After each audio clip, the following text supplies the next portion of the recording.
Good morning. My name is Frances and I'm from Seattle. I'd like to thank Priests and Anglicans for Life for allowing me to share my story with you today.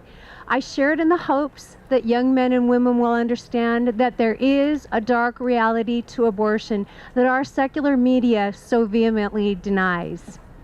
Like many youth from the 70s and 80s, I became involved in a lifestyle of drinking and drug use upon entering college. In the spring of my freshman year, I became pregnant. I was ashamed to tell my parents, and I feared that the father of my baby would leave if he learned of our child.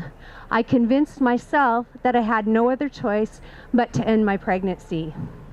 Planned Parenthood assured me that a first trimester abortion was a very safe procedure and was the best decision for my future.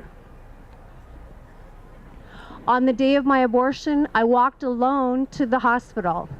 As the abortion was completed and the child inside me died, I felt an incredible sense of emptiness and guilt. I walked home alone, a spiritually dead young woman. I attempted to continue my life as it had been before my abortion, but I struggled with an increasing sense of despair.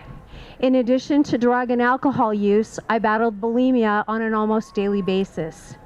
Through these addictions, I sought temporary relief from the overwhelming guilt at having taken the life of my own child.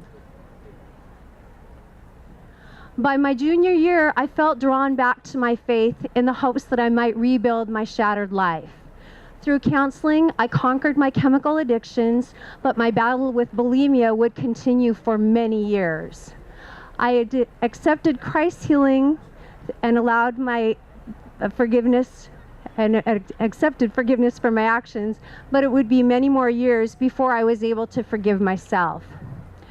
When I met my husband of 27 years ago, I brought that secret of my abortion into our marriage. When I finally told him about my abortion, he accepted me with love and compassion, but he recognized that the guilt that I still carried was harming our marriage. I returned to counseling and was finally able to forgive myself for taking the life of my own child. I believed that I would never again speak of that terrible chapter in my life, but God oftentimes has different plans for us. 4 years ago, I attended a Rachel's Vineyard retreat. The pain that was brought forth with each story of lost children was heart-wrenching. But through this powerful ministry, I found a safe place with others who suffered from abortion to grieve the life of my lost child, to heal the wounds that I did not recognize that I still carried, and to connect to my child in a profound way.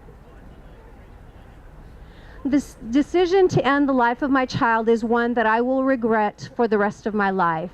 It is a choice I cannot change, but I am thankful to God that He has allowed me to heal through His grace and forgiveness, and that He now has allowed me to share my story without fear and to be silent no more. Thank you.